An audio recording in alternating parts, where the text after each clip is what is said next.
Hello friends, greetings of the day. Legalistic B point में आपका हार्दिक अभिनंदन है। हमने अपने पिछले वीडियो में बीएनएसएस के इंट्रोडक्टरी पार्ट और उसमें फर्स्ट पार्ट के जो एमसीक्यूज क्या बनते थे वो आपको बताए थे। आज हम बात करेंगे सेक्शन 2(1) ऑफ बीएनएसएस, जिसमें बहुत सारी डेफिनेशंस दी गई हैं और इन डेफिनेशंस को अल्फाबेटिकली ए से लेके जेड तक परिभाषित किया गया है। मैं आपको एक ट्रिक के माध्यम से कैसे इसको लर्न करना है वो आपको मैं लर्न कराऊंगा। आप अपनी नोटबुक और बॉल पेन साथ में रखें। तो आइए ले चलते हैं आपको सेक्शन 2(1) ऑफ बीएनएसएस में। ये डेफिनेशन दी गई है ए से लेके जेड तक, जैसे कि audio video electronic means bailable offence, bond, cognizable offences, bail bond, charge, complaint, high court, investigation, local jurisdiction, notification like this, summon case, warrant case. लेकिन आप इसको लर्न कैसे रखेंगे कि कौन सी डेफिनेशन को सेक्शन के किस पार्ट में डिफाइन किया गया है, क्योंकि ये सारी चीजें अल्फाबेटिकली नहीं है। तो मैं आज आपको ये सेक्शंस के बारे में पूरा समझाऊंगा। तो जैसे स्पोर्ट्स ऑफेंस को बीएनएसएस की किस सेक्शन में डिफाइन किया गया है, तो आपके पास ये एमसी क्वेश्चन, आपके पास 4 ऑप्शन रहेंगी।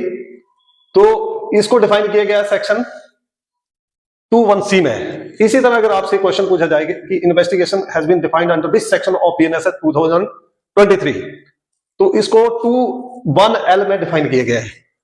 अब ये चीजें जो आपको ऐसे प्रश्न पूछे जा सकते हैं, तो आपको उत्तर कैसे करना है, इन चीजों को कैसे लर्न करना है, तो वो मैं आगे आपको ये समझाऊंगा। जो पहली 2 डेफिनेशन जो है, जैसे कि audio video electronic means, audio video electronic means, तो आपको A for audio video electronic means, ये अल्फाबेटिकली ये आप वैसे याद कर सकते हैं कि 2(1)(a) में audio video, A for audio video. और दूसरी में बेल में ऑलरेडी बी दिया है और ये डिनोट करता है बेल को, तो ये तो लर्न हो गया। लेकिन अगर हम सी की तरफ जाएंगे तो यहां डिफाइन किया है बेलेबल ऑफेंस के बारे में। अब बेलेबल ऑफेंस क्या होता है, मतलब जिसमें बेल ली जा सकती है, किसी को बेल पे छोड़ा जा सकता है। तो बेलेबल ऑफेंस को मतलब capable on being set free. जब भी बेलेबल ऑफेंस की बात आएगी तो अगर आपको ये डिसाइड करना है कि किस सेक्शन का ये डिफाइन किया गया है, bailable offence capable on being set free, मतलब कोई व्यक्ति सक्षम है जिसको कि छोड़ा जा सकता है, कि वो डिजर्व करता है उसको छोड़ा जा। तो आपको ये सिनोनिमस याद रखने की capable on being set free, तो सी से आप इसको डिनोट कर सकते हैं। फिर आ गया बेल बॉन्ड, डी में बेल बॉन्ड दिया। बेल बॉन्ड का मतलब होता है डिपोजिशन। आप कोई कोर्ट वगैरह में कोई डिपोजिशन कर रहे हैं कि आप कुछ बेल बॉन्ड भर दे रहे हैं, तो डी फॉर, ये आपने याद रखना है, डी फॉर बेल बॉन्ड। जब भी बेल बॉन्ड पूछा जाएगा कि बेल बॉन्ड को कहां पर डिफाइन किया गया, तो आपका तुरंत आपका दिमाग में ये आना चाहिए कि बेल बॉन्ड जो होता है वो डिपोजिशन होती है कोर्ट में। कोर्ट में आप डिपोजिशन कर रहे हैं कि किसी डॉक्यूमेंट को ये कर रहे हैं। फिर आगे आएगा सेक्शन 2(1)(e) में बोर्ड दिया गया है। बोर्ड का मतलब होता है एंडोर्समेंट कर रहे हैं, कोई बोर्ड को एंडोर्स कर रहे हैं, आप प्रतिष्ठांकन कर रहे हैं, तो आप बोर्ड को सिनोनिमस इसका याद रखेंगे इंडोर्समेंट, इसका याद रखेंगे इंडोर्समेंट।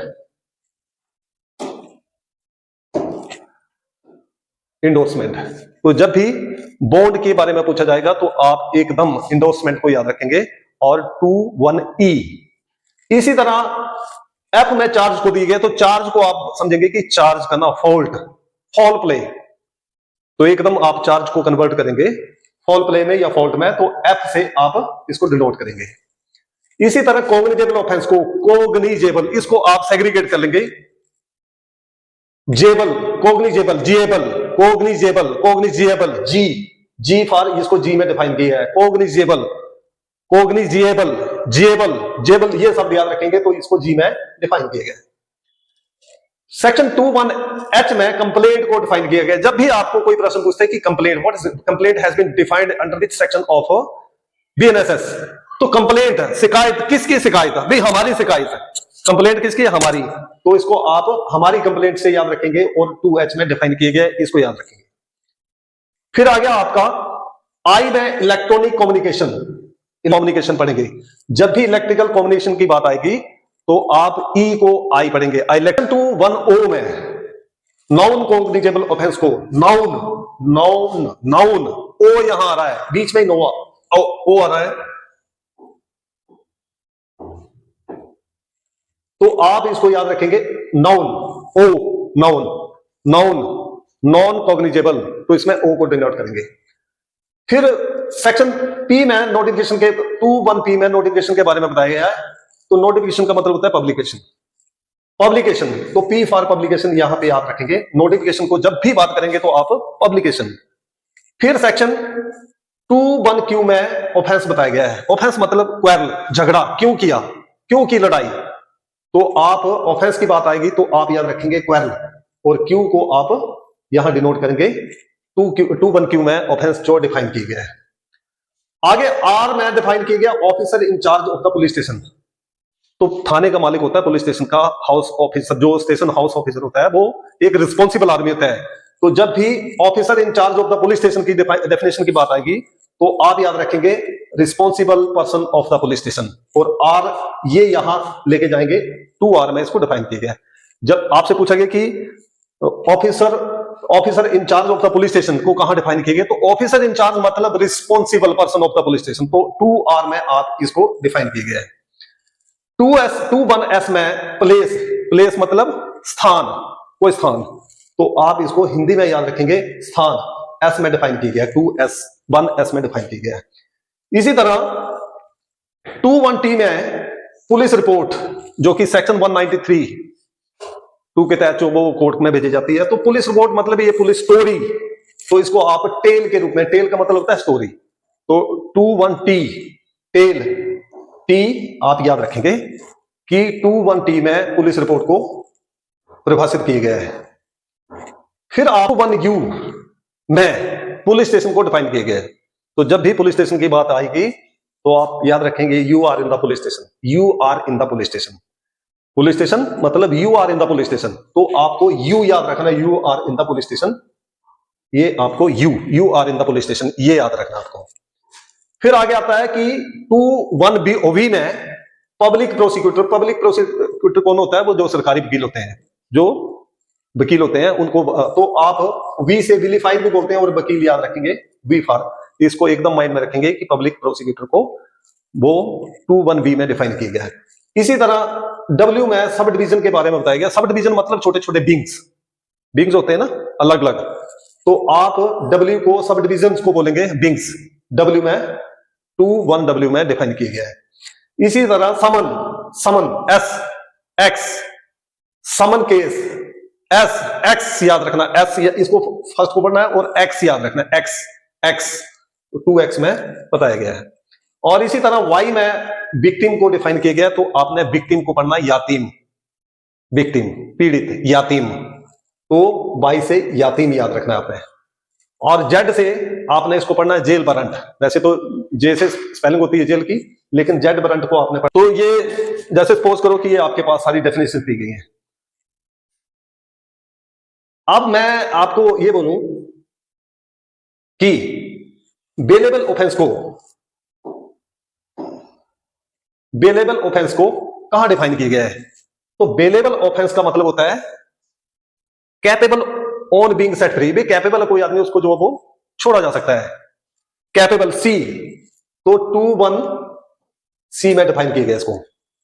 इसी तरह मैं अगर बात करूं कॉग्निजेबल ऑफेंस की, तो मैंने बोला कॉग्निजिएबल, तो 2(1)G में इसको डिफाइन किया गया है।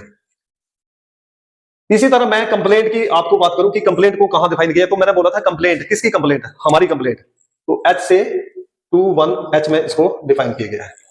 इसी तरह अगर मैं आपको इन्वेस्टिगेशन के बारे में बताऊं कि इन्वेस्टिगेशन को कहां डिफाइन किया गया है, तो मैंने बोला था इन्वेस्टिगेशन का मतलब होता है leg work, collection of information, collection of the evidences, तो 2(1)L में इसको डिफाइन किया गया है।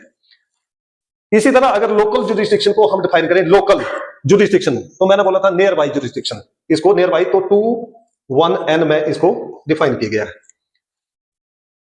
अगर मैं बात करूं नोटिफिकेशन की, तो मैंने बोला था कि नोटिफिकेशन का मतलब होता है पब्लिकेशन, तो 2(1) पब्लिकेशन मतलब 2(1)P में इसको डिफाइन किया गया। अगर मैं स्टेशन हाउस ऑफिसर के बारे में बात करूं, तो जब भी स्टेशन हाउस ऑफिसर को होता है responsible person of the police station, तो रिस्पॉन्सिबल 2(1)R में इसको डिफाइन किया गया है 21R में। इसी तरह अगर मैं पुलिस रिपोर्ट के बारे में बात करूं कि पुलिस रिपोर्ट को कहां डिफाइन किया, तो मैंने बोला पुलिस रिपोर्ट मतलब एक स्टोरी जो कि 193(2) के तहत जो वो कोर्ट में भेजी जाती है, पुलिस जो चार्जशीट तैयार करती है, तो वो एक स्टोरी है। तो स्टोरी का मतलब टेल, टेल। तो 21T में इसको डिफाइन किया गया है। इसी तरह अगर मैं बोलूं कि जुडिशियल प्रोसीडिंग, तो मैंने इसको बोला इसको मैजिस्ट्रियल प्रोसीडिंग बोला जाता है। आपने इसको लर्न करने के लिए, जुडिशियल मतलब मैजिस्ट्रियल, मैजिस्ट्रियल मतलब M, 21M में इसको डिफाइन किया गया है।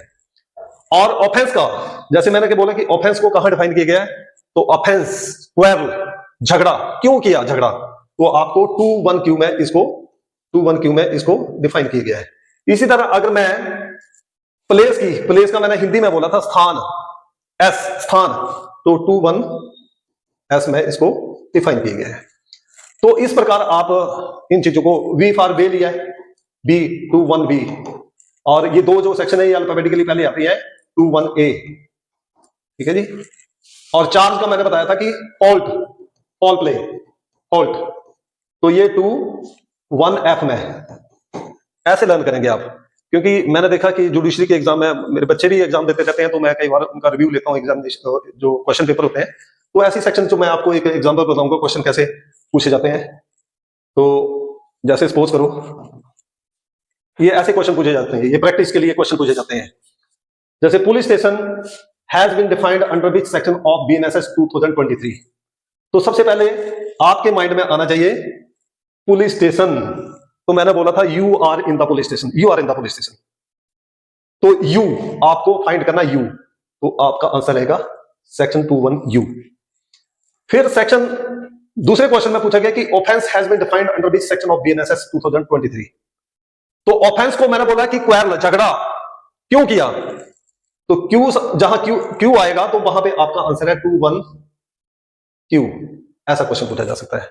तो राइट आंसर होगा C, राइट आंसर ऊपर वाले का D।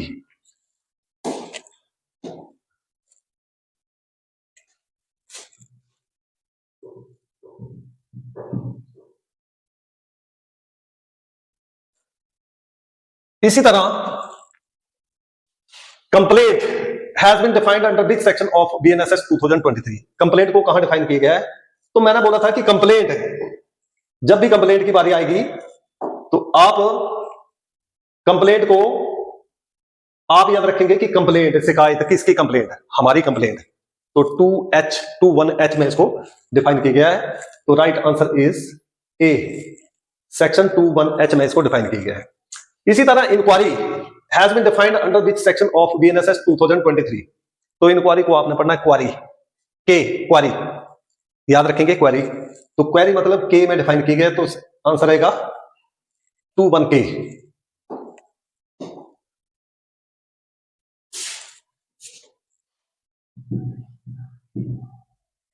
और ये लास्ट में आपको एक क्वेश्चन छोड़ के जा रहा हूं कि आप मुझे ये बताएंगे इलेक्ट्रॉनिक कम्युनिकेशन को कहां डिफाइन किया गया है।